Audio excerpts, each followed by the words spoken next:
Hello friends, இன்றைக்கி வந்து நம்ம தாம்பூர் ஸ்டிச் பார்க்க போகிறோம். ஓகேவா? தாம்பூர் ஸ்டிச்னால் என்னன்னு பார்த்தா, நார்மல் செயின் ஸ்டிச்சை நெருக்கமாக போடுறது தான் நம்ம வந்து தாம்பூர் ஸ்டிச் அப்படின்னு சொல்லிட்டு சொல்கிறோம். ஓகேவா? இதை வந்து ஒரு round, square, rectangle, triangle, heart இந்த மாதிரி எந்த ஒரு ஷேப்பில் வேணுனாலும் அப்ளை பண்ணலாம். நான் வந்து திலகம் எடுத்திருக்கேன். பட் ஆனால் குட்டியாக தான் எடுத்திருக்கேன். ஏன் குட்டியாக எடுத்திருக்கீங்க அப்படின்னு கேட்குறீங்க.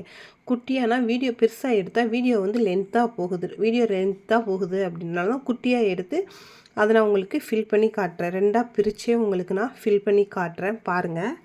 நார்மல் செயின் ஸ்டிச்சே தான், நெருக்கமாக போகிறோம். கீழேருந்து மேலே போய்க்கலாம், மேலேருந்து திரும்பி கீழே வந்துக்கலாம். ஓகேவா? நம்ம திரும்புகிற இடத்துல வந்து குட்டியாக ஒரு லாக்குன்னு சொல்லிட்டு எதை சொல்கிறோம் அப்படின்னா செயினை தான் சொல்கிறோம். ஓகேவா? நெருக்கமாக இதை கேப் இல்லாமல் போட்டே போங்க. தாம்பூர் ஸ்டிச் வந்து ஒரு முக்கியமான ஸ்டிச். ஓகேவா? இது வந்து ப்ராஜெக்ட் பண்ணணும். Tambour stitch, flat loading stitch, mat filling, long and short இந்த 3 யூஸ் பண்ணியுமே நம்ம வந்து என்னோடய ஸ்டூடெண்ட்ஸ் எல்லாம் கம்பல்சரி ப்ராஜெக்ட் பண்ணணும். ஓகேவா? இது வந்து எதுக்கு நம்ம யூஸ் பண்ண போகிறோம் அப்படின்னா, ஒரு ஹியூமன் ஃபேஸ் இருக்குன்னா அந்த ஃபேஸை வந்து எப்படி ஃபில் பண்ணுறதுன்னு சொல்லிட்டு தான் இதில் நம்ம வந்து பார்க்க போகிறோம். இந்த ஸ்டிச்சை யூஸ் பண்ணி பண்ணுறப்போ வந்து அது வந்து நெருக்கமாக அழகாக வரும். இதுக்கு பிக்சர் எடுக்கிறது குட்டி பிக்சராக எடுக்காதீங்க, பெரிய பிக்சராக எடுங்க.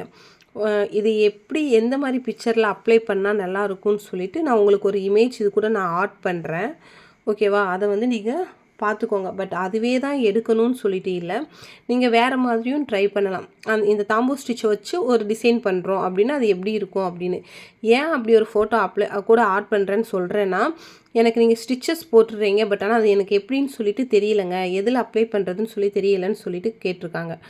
அதனால் வந்து நான் இதுக்கு போட்ட வீடியோலையுமே சொல்லியிருக்கேன், ஒரு இமேஜ் ஆட் பண்ணுறேன் அப்படின்ட்டு. இதுக்குமே நான் ஒரு இமேஜ் வந்து உங்களுக்கு நான் ஆட் பண்ணுறேன். ஓகேவா? அதை வந்து பார்த்துக்கோங்க. அது மாதிரி இல்லாமல் நீங்கள் வேறு எது டிஃப்ரெண்ட்டாக எடுத்து பண்ணுங்கள். ஓகேவா? நீங்கள் தான் யோசிக்கணும், எந்த மாதிரி எடுத்து இந்த ஸ்டிச் அப்ளை பண்ணால் நல்லாயிருக்கும். உங்களுக்கு ஏதாவது ஒரு சாமி பிடிச்சிருக்குன்னா அந்த சாமி எடுத்துக்கோங்க. ஒரு முருகன், விநாயகர், எது வேணுனாலும் உங்களுக்கு எந்த தெய்வம் பிடிச்சிருக்கோ, பாபா, இந்த மாதிரி எது வேணுனாலும் எடுத்துக்கோங்க. எடுத்து அந்த சாமியை வந்து நல்லா பெருசாக வரைஞ்சிக்கோங்க. பெருசாக வரைஞ்சிட்டு, பெருசாக வரைகிறதுனா ஃப்ரீ ஹேண்டில் ட்ரா பண்ணாதீங்க.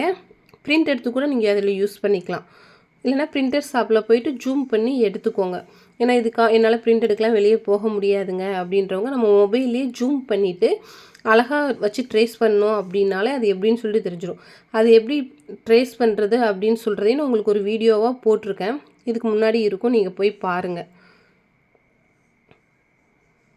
அந்த மாதிரி ட்ரேஸ் பண்ணிவிட்டு அதை ஃபுல்லாக ஃபில் பண்ணுறப்போ வந்து அழகாக இருக்கும். ஹியூமன் ஃபேஸ் நாங்கள் இது வரைக்கும் ஃபில் பண்ணதே இல்லைங்க, எப்படி பண்ணுறது அப்படின்னு சொல்லிட்டு கேட்டால், நான் அதுக்குமே உங்களுக்கு ஒரு வீடியோ தனியாக போடுறேன். ஒரு ஃபேஸ் எடுத்துகிட்டு அந்த ஃபேஸில் ஐஸ், நோஸ், மவுத் இப்படி ஒவ்வொரு பார்ட்டையுமே எப்படி அப்ளை பண்ணணுன்றதை தனித்தனியாக எப்படி அப்ளை பண்ணணுன்றதை நான் ஒரு வீடியோவாக உங்களுக்கு போட்டு காமிச்சிடுறேன். இதுக்கு முன்னாடி டே 1 கிளாஸில் இருந்து பாருங்கள், ஃபஸ்ட்டு இருந்து பாருங்கள் என்னென்ன ஸ்டிச்சஸ் இருக்குது, எப்படி பண்ணுறோம் அப்படின்னு சொல்லிட்டு அதெல்லாம் பார்த்துட்டு இதை பண்ணுங்கள். இது வந்து வீட்டில் நம்ம ஃப்ரீயாக இருக்கிற டைமில் போட்டுக்கலாம், ஒரு சேலஞ்சாக எடுத்து பண்ணுங்கள். நம்மளால் முடியும், பண்ணலாம். இது வந்து உங்களுக்கு ரொம்ப ஸ்ட்ரெயின் பண்ணி கஷ்டப்பட்டுலாம் பண்ணாதீங்க. டெய்லி இதுக்காண்டி ஆரி போட்டு கற்றுக்கிறணும், ஆரி போடுறோம் அப்படின்றாலே ஒரு 1 ஹவர் 2 ஹவர்ஸ் மட்டும் நீங்கள் டைம் ஸ்பெண்ட் பண்ணுங்கள். உங்களுக்கு ஃப்யூச்சரில் நல்ல இன்கம் தரும் ஆரி வந்து. எந்த ஸ்டிச் போட்டாலுமே அவுட்லைன் வந்து ரொம்ப ரொம்ப முக்கியம். அவுட்லைன் கொடுக்காம இருக்காதீங்க. நல்லா பாருங்கள், நல்லா நெருக்கமாக கடைசி வரைக்கும் ஒரு இடம் விடாமல் கரெக்டாக எல்லாத்தையுமே டீப்பாக ஃபில் பண்ணிடுங்க. ஓகேவா? ஏதாவது டவுட் இருந்தால் கமெண்டில் கேளுங்க. வீடியோ பிடிச்சிருந்ததுன்னா லைக் பண்ணுங்கள், ஷேர் பண்ணுங்கள், சப்ஸ்கிரைப் பண்ணுங்கள்.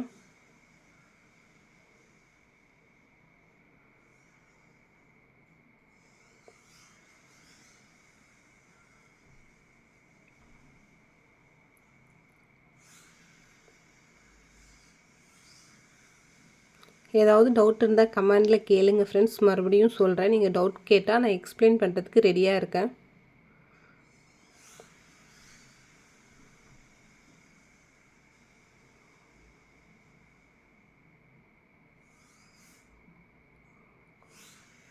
தேங்க்யூ.